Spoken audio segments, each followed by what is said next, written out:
Olá, feras, tudo bem? Agora vamos trazer uma aula bem bacana falando sobre os pré-socráticos, Sócrates e também os sofistas, tá? Temas que vocês encontram com frequência nas provas dos vestibulares e também na prova do Enem. Então roda aí a aula de hoje, pré-socráticos, os sofistas e Sócrates.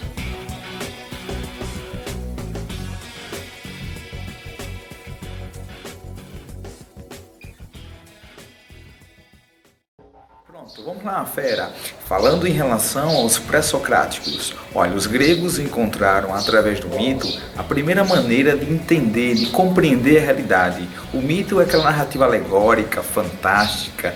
O mito vai fazer aí alusão aos deuses, é a chamada mitologia grega, a chamada cosmogonia. Você compreender a realidade através do mito, aquela história encantadora, aquela história narrada, cantada, pelos aedos da época.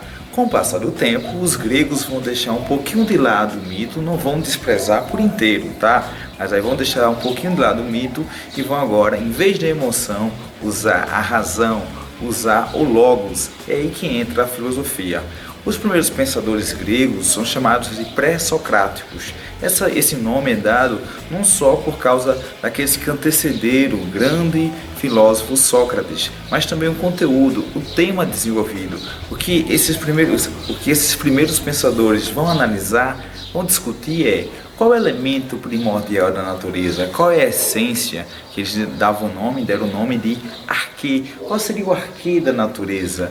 A água, a terra, o fogo? Tivemos diversos pensadores que, cada um a seu modo, vai buscar entender e buscar essa essência. Assim, os primeiros pensadores, também chamados de filósofos da natureza ou pré-socráticos, eles vão buscar esse arquê, essa essência da natureza, a natureza que recebeu o nome de physis. Assim, o grande objetivo era, vou usar o logos e buscar a essência que compõe a physis. O primeiro grande pensador a afirmar que existia um elemento que dava unidade a toda essa physis, a essa natureza, foi o filósofo Tales, da cidade de Mileto. Tales de Mileto, portanto, é considerado o primeiro filósofo.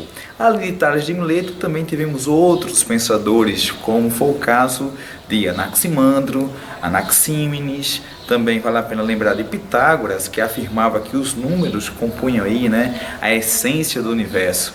Houve também um outro chamado Empédocles. Empédocles vai fazer uma síntese. Ele vai dizer que a terra, o fogo, a água compõem aí, o arquê, no caso, seria a essência da natureza, tá? Recordar também de dois grandes pensadores que sempre caem na prova do Enem também nos vestibulares, que é Parmênides, que dizia que o mundo é marcado por permanência, a mudança é resultado do fruto da ilusão, ou seja, aquilo que eu acho que muda, não muda. Assim, para ele, a mudança é resultado dessa visão que temos do mundo a partir dessa ilusão, tá? Para ele, a mudança, ou o que marca a natureza, é a permanência.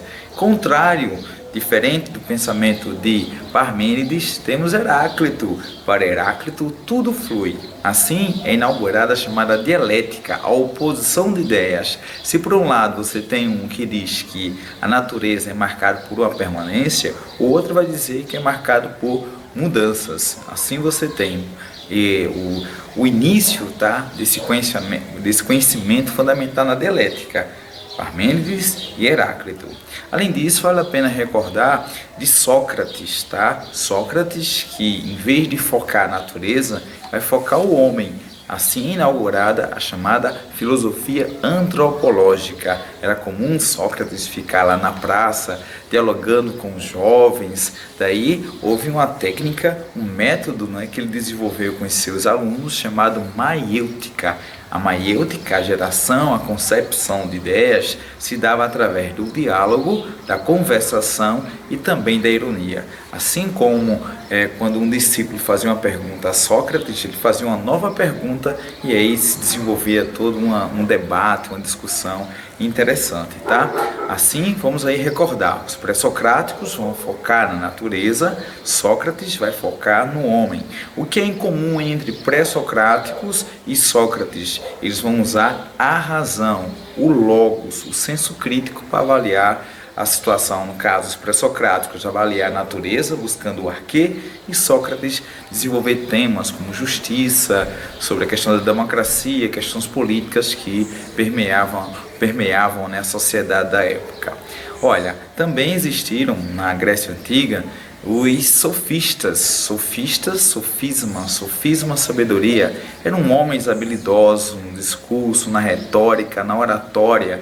Agora, diferente de Sócrates, os sofistas cobravam para ensinar os jovens a ter uma boa oratória. E também o objetivo dos sofistas era justamente fazer com que aquele jovem convencesse o outro daquilo que o jovem estava querendo. Não se comprometendo, por exemplo, não se comprometendo com a ética, com a moral.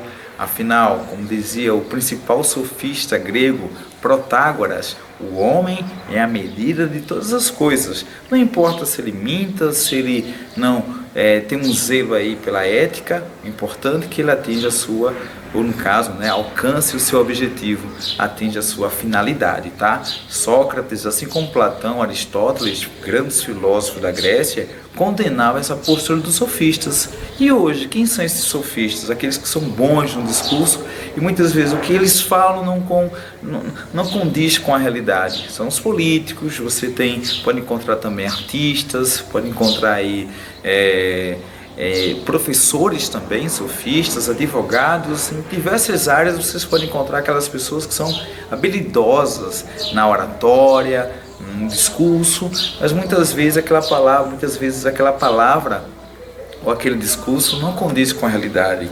Ele fala aquilo para convencer o outro e, obviamente, até para convencer o outro, nem que seja necessário mentir, ele vai mentir. Era justamente isso que os sofistas fizeram na Grécia Antiga, tá? Então, pré-socráticos, o foco a natureza, Sócrates vai enfocar no homem e os sofistas são aqueles que vão desenvolver sim uma filosofia voltada para o homem, agora ensinar aos jovens como falar bem em público, como convencer o outro daquilo que eles estavam necessitando, tá? É uma filosofia que não se compromete, então, com a ética, com a boa conduta. Seria mais ou menos um aluno. Ele fila, mas aí ele vai argumentar ao professor que houve a necessidade de filar porque ele deveria ter a nota boa. Tá? Então é uma forma de justificar os erros, argumentando, buscando meios para atender os interesses particulares. Aí, meus feras, uma revisão especial sobre pré-socráticos, lembrar de Tales como primeiro pensador, a dialética de Parmênides e Heráclito, os sofistas que eram habilidosos na oratória, bons de papo, tá? E Sócrates, que se tornou uma grande referência, que vai, por exemplo, na próxima aula vamos tratar de Platão. Platão foi discípulo de Sócrates, e Sócrates que deixou aí esse método do diálogo, da permanente construção de perguntas, afinal, né? Só sei que nada sei, conhece-te a ti mesmo, já dizia o grande pensador Sócrates, tá bom? No mais, bons estudos e não esqueçam, tá? Fera ligado, não fica atrasado.